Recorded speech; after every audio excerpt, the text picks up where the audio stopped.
It wasn't a speech. It wasn't a statement. It was a silence, so loud the entire room felt it.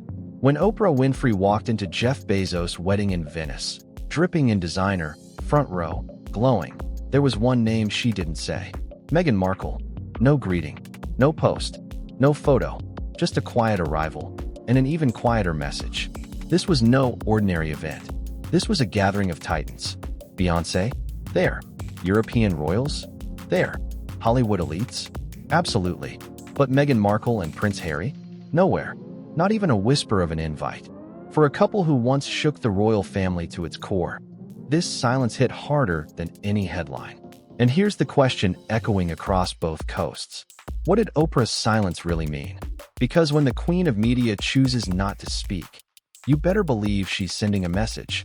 But before we unpack that silent snub, let's talk about the wedding that exposed more than it celebrated. The wedding that was more than a wedding. Jeff Bezos didn't just throw a wedding.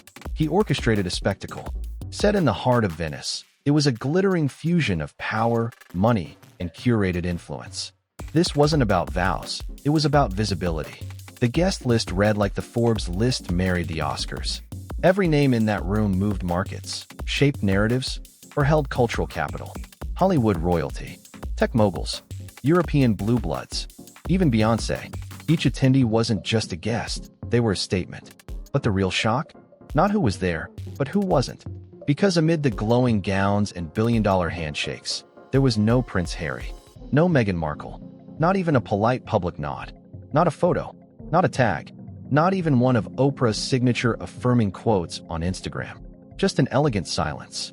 And in this circle of elites, silence isn't neutral. It's intentional. Every person in that room had been handpicked, carefully vetted, not just for their fame, but for their relevance, their alignment, their ability to bring prestige, not noise.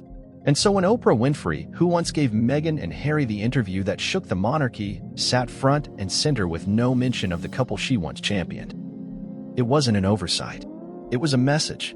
Because this wedding wasn't a celebration, it was a barometer, a reflection of who still matters, who still belongs, and who doesn't.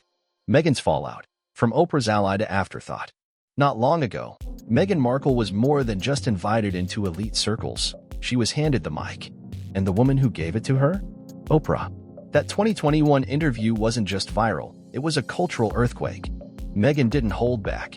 She exposed the inner workings of the monarchy, laid bare her mental health struggles, and painted a portrait of isolation inside the palace walls.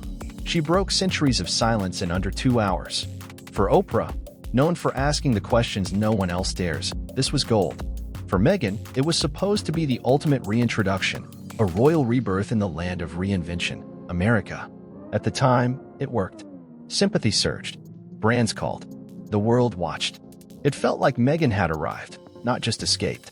So when Oprah appeared at Jeff Bezos' wedding, radiant, visible, positioned front and center, Meghan likely assumed some kind of acknowledgement was coming. A nod, a moment, a message, something. Instead, nothing. No eye contact, no quote, no hint of their once public alliance. Just cold, curated silence. And that silence said more than any quote ever could. Sources close to Meghan say she's been shaken, making quiet calls, asking how this happened. How did the woman who once seemed like a mentor leave her off the list entirely? Because let's be honest, this wasn't some random gala. This was Oprah's stage just as much as it was Bezos. And the absence of Meghan and Harry? It wasn't just a missing RSVP. It was a public recalibration. The truth? Oprah doesn't platform chaos. She doesn't attach her name to fading stars. She invests in legacy, in longevity, in stability, and somewhere along the line, Meghan stopped fitting that equation. Oprah's move, quiet, calculated, cold. Oprah Winfrey doesn't speak unless it means something. She's built an empire on intention. Every appearance, every quote, every moment is curated to serve her legacy, not just the headlines. So when she walked into Jeff Bezos' wedding, head high, gown flawless, smile unbothered, it wasn't just grace. It was strategy. No subtle, wish you were here caption. No mention of Meghan or Harry. Not even a passive nod to their absence. And in a world where one Oprah tweet can move public sentiment, her silence roared. Because here's what you need to understand about Oprah. She's not just a celebrity. She's a power broker, a gatekeeper, a signal. When she aligns with someone, the world pays attention. And when she pulls back, so do the rooms that matter. This wasn't personal, it was positional. Oprah wasn't punishing Meghan and Harry. She was protecting herself from chaos, from controversy fatigue, from association with a brand that no longer commands influence, but clings to it. She's watched their deals falter, their public support wobble, their narratives get lost in the noise. And as someone who spent decades mastering media, she knows when a story has peaked and when it's starting to sour. So what did she do? She pivoted, effortlessly, elegantly, quietly, by saying nothing, by showing up without them, by removing herself from the Meghan and Harry saga entirely. She said everything. And the people in that Venetian ballroom heard her loud and clear. Because in the world Oprah moves in, where influence is currency and silence can be louder than scandal. A calculated step back is more powerful than 1,000 think pieces. The Sussex slide, losing their royal shine. There was a time when Meghan and Harry were the hottest brand in the world. Not just royals, not just celebrities. They were disruptors, rebels with a crown. The interview with Oprah had lit the match, but what followed was supposed to be the empire. Netflix deals, Spotify podcasts, book releases, speaking tours. They had the world's attention and every opportunity to shape it. But slowly, the magic faded. Their Netflix projects? Buzzworthy, but not groundbreaking. Critics labeled them polished but hollow, missing the spark that once made the couple so compelling. Spotify ended in awkward silence. The multi-million-dollar deal dissolved, and not quietly. Executives hinted at unmet expectations. Behind-the-scenes murmurs grew louder. And suddenly, the narrative shifted from trailblazers to overhyped. Their brand had been built on disruption. But the problem with always shaking the table? People eventually get tired of the noise. They told their story again and again. About the crown, about the press, about the pain. But repetition, no matter how heartfelt, doesn't equal relevance. It started to feel less like a movement and more like a grievance. And as the public's empathy began to wane, something more dangerous crept in. Indifference. Because in Hollywood, and in high society, there's one thing worse than being hated. Being forgotten. That glow they once carried. The aura of modern royalty breaking old rules. It dimmed. Not all at once. Not with a scandal. But gradually. With every missed opportunity, every lukewarm release, every new headline that sounded eerily like the last one. Meghan and Harry were no longer the voice of the future. They were the echo of a moment that had already passed. And Oprah? She felt that shift. She read the room. And she stepped out before the lights went completely dark. If Meghan was the architect of their American reinvention, Harry was the sacrifice. He gave up everything, his military honors, his royal roles, the only life he'd ever known, for a dream. A fresh start. Freedom. A shot at controlling his own story on his own terms. But the world he stepped into? It wasn't built for him. In the monarchy, Harry was defined by duty. In California, he's defined by visibility. And the difference between the two has left him adrift. Because in Hollywood, loyalty isn't inherited, it's leveraged. It's strategic, conditional. And Harry, for all his good intentions, never mastered that game. He's not the media tactician Meghan is. He doesn't do soft launches or subtle brand pivots. He just shows up, and lately, the rooms feel colder. He's not hated. He's not envied. He's forgotten. And in the realm of influence, that's lethal. The people at Jeff Bezos' wedding weren't just rich or famous. They were plugged in, controlled, trusted. They represent power that doesn't need to shout. Harry, once a global symbol of modern royalty, now moves through a world that sees him as background. Not because he lacks value, but because no one's sure what he represents anymore. Not Britain, not California, not leadership, not legacy, just noise. And that's what makes Oprah's silence sting even more. Because Harry wasn't just excluded, he was erased. A non-factor in the spaces he once imagined himself conquering. For a man who walked away from the only institution that guaranteed him status, he's discovering the cruel truth. Fame doesn't equal influence, and attention doesn't equal access. He traded a kingdom for a culture that moves fast and forgives nothing. And now, there's no way back. Only forward, through a fog he never trained to navigate. Hollywood's verdict: no room for mess. Hollywood has always welcomed a good story, but only if the story knows when to evolve. And for Meghan and Harry, that's where the thread began to fray. At first, their narrative was electric. They weren't just escaping tradition, they were defying it. Challenging institutions, exposing power dynamics, rewriting the royal rulebook. Audiences couldn't look away. But in Hollywood, controversy is currency, only when it comes with control. And that's the piece Meghan and Harry lost. What began as bold truth-telling gradually transformed into public venting. Documentaries, podcasts, profiles, each one circling the same themes: trauma, betrayal, exile. And eventually, people stopped listening, not because the story wasn't real, but because it stopped evolving. The elite in these circles don't move on emotion, they move on precision, stability, discipline, strategy. You don't get invited to Bezos' wedding because you were trending last year. You get in because you've proven you know how to manage legacy, not drama. And that's what Oprah knows better than anyone. She's built her brand on transformation, not turbulence. She doesn't attach herself to stories stuck in loops. Because once the media cycle turns, and you haven't turned with it, you're not seen as brave anymore. You're seen as messy. And the truth is, mess doesn't sell at the top. It scares investors. It repels partners. It puts legacies at risk. That's why Oprah showed up polished and poised, and why Meghan and Harry weren't even mentioned. Because the verdict in Hollywood's highest circles is clear. There's no room for chaos disguised as authenticity. No space for rebellion without reinvention. Meghan and Harry once walked in with power. Now they walk out with perception, and perception is fading fast.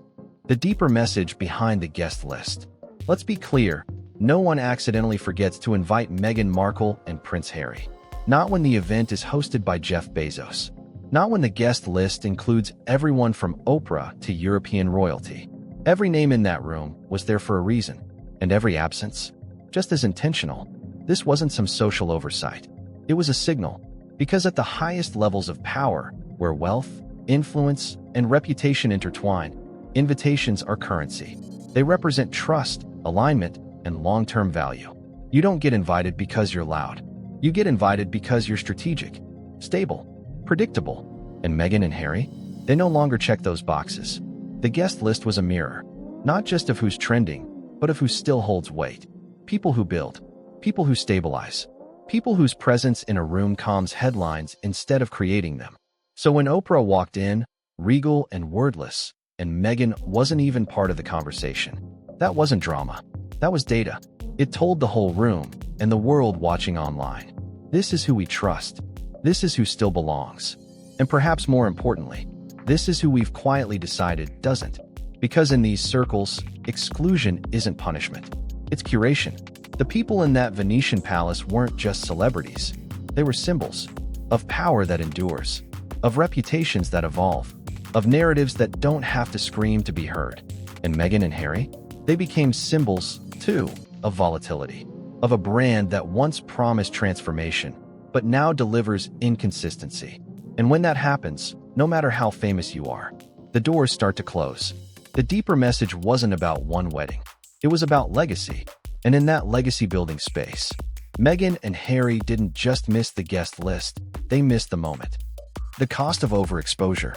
In the beginning, Meghan and Harry's openness felt revolutionary. Two royals breaking tradition, pulling back the curtain, finally saying the quiet parts out loud. And for a while, it worked. Their honesty was refreshing. Their vulnerability? Applauded. The world leaned in closer. Until it didn't. Because in the modern media game, there's a fine line between transparency and oversaturation. Tell your truth too often, and it starts to sound like noise. And that's where the Sussexes find themselves now, in the echo chamber of their own narrative. They bet everything on staying visible. But in doing so, they lost the one thing that gives real longevity: mystique. While Oprah has mastered the art of appearing only when it matters, Meghan and Harry have done the opposite, overexposing themselves to the point of predictability. Every new project, every documentary, every podcast feels like déjà vu. Same themes, same grievances, same storyline. And that kind of repetition isn't compelling. It's exhausting. Hollywood doesn't reward those who keep reliving the past. It elevates those who know how to evolve quietly, powerfully, without begging for the spotlight. That's what Oprah understands. That's why she can walk into a room, say nothing, and still shift global conversation. Because influence whispers. It doesn't scream. And Meghan and Harry, for all their talent and charisma, haven't yet learned that. They thought exposure meant relevance. They thought being talked about meant being respected. But attention and acceptance are not the same thing. And now, the price of overexposure is coming due. Doors are closing. Allies are stepping back. And the silence from former champions like Oprah is deafening. In a world ruled by discretion and power plays, the Sussexes are discovering a hard truth. The louder you shout, the quicker the room tunes you out. Final thoughts: power doesn't chase invites. In elite circles, power doesn't beg to be seen. It doesn't campaign. It doesn't post cryptic captions or release one more podcast hoping the world will care again. True power arrives quietly, and it's already seated at the table. That's what Oprah demonstrated in Venice. No need for drama. No need for words. Just presence. Controlled, deliberate, commanding. And in that silence, she sent a clear message, not just to Meghan and Harry, but to everyone watching. Influence isn't given. It's earned and re-earned constantly. It requires consistency, strategy, the ability to evolve without burning every bridge behind you. Meghan and Harry wanted to be powerful, modern, independent. And in many ways, they were. They disrupted a centuries-old institution. They challenged the crown. They started a global conversation. But in chasing exposure, they lost the one thing they couldn't afford to lose: control of the narrative. Because when you trade mystique for momentum and identity for attention, you might stay in the headlines, but you fall off the guest list. Oprah's silence wasn't personal. It was strategic. She's not in the business of chasing drama. She's in the business of preserving legacy. And Meghan and Harry? They're learning, perhaps too late, that power doesn't knock on your door because you asked it to. It comes when you've earned it. And right now, it's not coming. Because in the rarefied rooms of billionaires, media moguls, and legacy players, power doesn't chase invites. It sends them. If that left you thinking differently about who really holds power in Hollywood, make sure to like, subscribe, and drop a comment below. We break down the whispers behind the headlines every week. Because in this world, silence always has a motive.